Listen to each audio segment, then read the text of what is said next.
Peace. It's no secret that we live in a country that puts profit over people.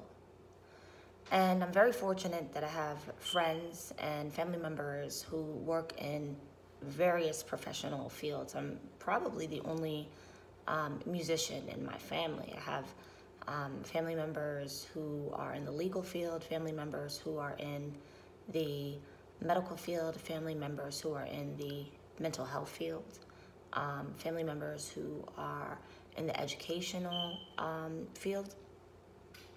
And so I'm able to hear some inside information. And I was told by somebody that I know that is a surgeon that part of this whole pharmaceutical thing is they get a lot of women in sales to represent companies, and the women come, and usually they're very attractive women, and they go to these medical offices and they invite the entire staff to come to a 5-star restaurant. They take care of everything: cocktails, wine, 5 courses, 6-course meals, everything. The nurses, everybody gets invited.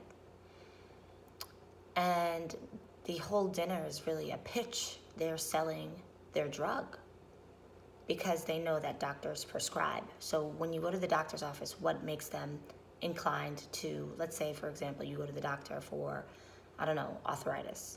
What makes them inclined to give you a prescription for one arthritis drug versus another? Well, a lot of these medical professionals are bought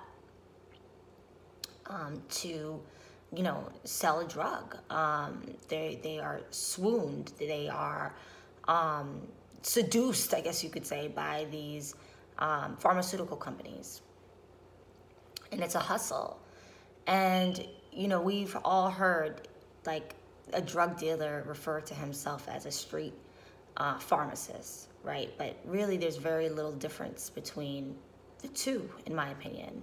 I was listening to, I believe it was Umar Johnson, who said that when you break down many of the drugs that they're giving our children for ADHD, and I want to say it was a hard drug, it might have been heroin. He said there were only two ingredients off. I'm not sure specifically the street drug, but it was literally, he said it's only 2 ingredients off of a very hard street drug like heroin. And so this conversation is about the medical health industry. And I'm not coming from the perspective of somebody who's extraordinarily learned about the subject, because I don't have a background in mental health. I haven't studied, I'm not, a mental health facilitator or anything of that nature. But I was listening to Ralph Smart, and he said that his background, he has a degree in criminology as well as, I believe, psychology. And as a spiritualist, I wondered, where is the balance? And so I'm going to address a couple different points that I have, and I'm really going to pose them as questions. Perhaps I can get an answer. Perhaps you guys are just interested in furthering this conversation.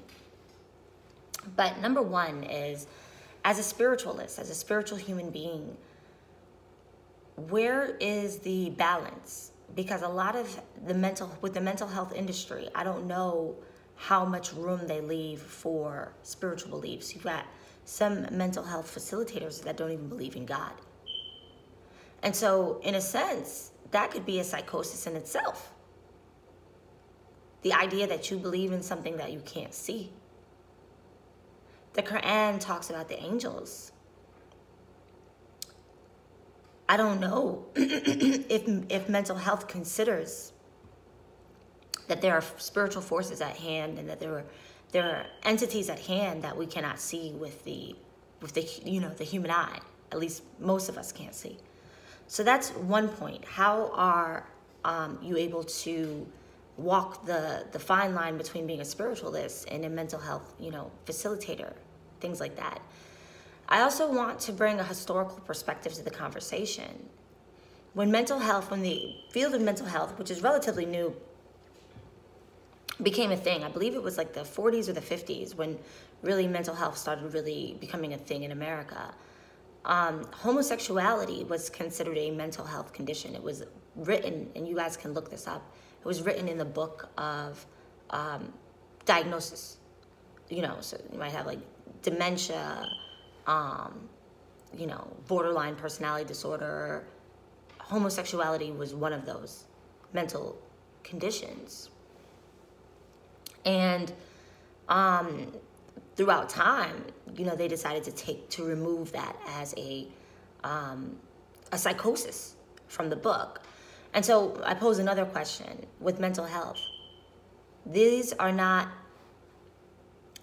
is something obviously that's living and breathing. So what's considered a psychosis today may not be considered a psychosis tomorrow. And what's considered normal behavior today may be considered abnormal tomorrow. And so I wonder, as far as the credibility of the field, if it's ever changing.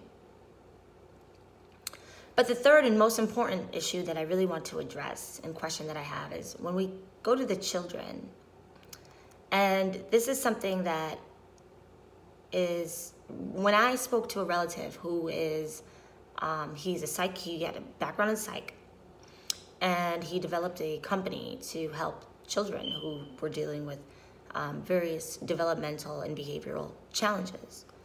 And his demographic was primarily elementary school children, middle school children. And he talked about his work in the school system, because often they would have him go into the schools to kind of shadow the kid.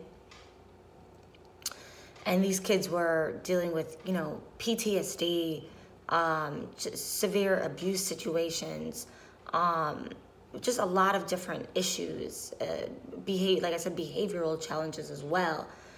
And with his observation, a large part of it had to do with the teachers. Now, in my opinion, and I've said this, teachers should be making the same as professional athletes. I think that it's the most heroic, one of the most heroic positions to be an educator, to educate our youth. It's the future. And so I tip my hat, I salute all the teachers. However, not everybody is meant to teach. And you have some teachers who there's a cultural disconnect. And you'll observe a lot of times that the teachers that are teaching these students look nothing like them. And there's a cultural disconnect. And there is also a gender disconnect. As a woman of a male child, I had to begin to understand when my son was of a certain age that boys are different from girls. And a second grade boy is not going to want to just sit still and crisscross applesauce and be silent. Boys are rambunctious. Boys are active. They, you know, are out playing and things like that. So there's a gender disconnect if it's a lot of women teaching these young boys and they're looking at their behavior as out of control when it's just a little boy doing what a little boy does, being rambunctious like a little boy is. And because of these disconnects, they are very inclined to refer these children to get some sort of mental health or psych evaluation at a very young age. And these children are getting overly diagnosed with ADHD, ADD, for just acting like normal kids. And they're putting our children on drugs. And so the reason why it's so important to me beyond anything else is because when you live in a society that puts profit over people, anybody can be a consumer. And when Umar Johnson said with his research that these drugs are so detrimental to our children and to their brains and to their overall ability to function, and these, you know, the diagnosis of all of these conditions masked as mental health, And they're putting our children on drugs. Young as 5 years old, 4 years old. You don't know if it's a stage. You don't know if that kid's going to outgrow that stage. And these are lifelong customers. Just like a drug pusher would hope that he could get somebody who's going to come back because that's continuous money. It's a hustle. And that's the reason why I don't believe in the mental health industry. I don't believe in the psych field for those reasons, because it's a hustle. Last point I'm going to make. Who decided? Who decided what was normal behavior? Were people that looked like me in the room to be a part of these conversations? So what is considered normal? And there's other biases that are, of course, included. But I wasn't there. I wasn't a part of the conversation to say, yes, this is normal behavior. Yes, this is abnormal behavior. So I'm posing these questions because I think that there is definitely a conversation that needs to be had about this, the hustle of mental health. Peace.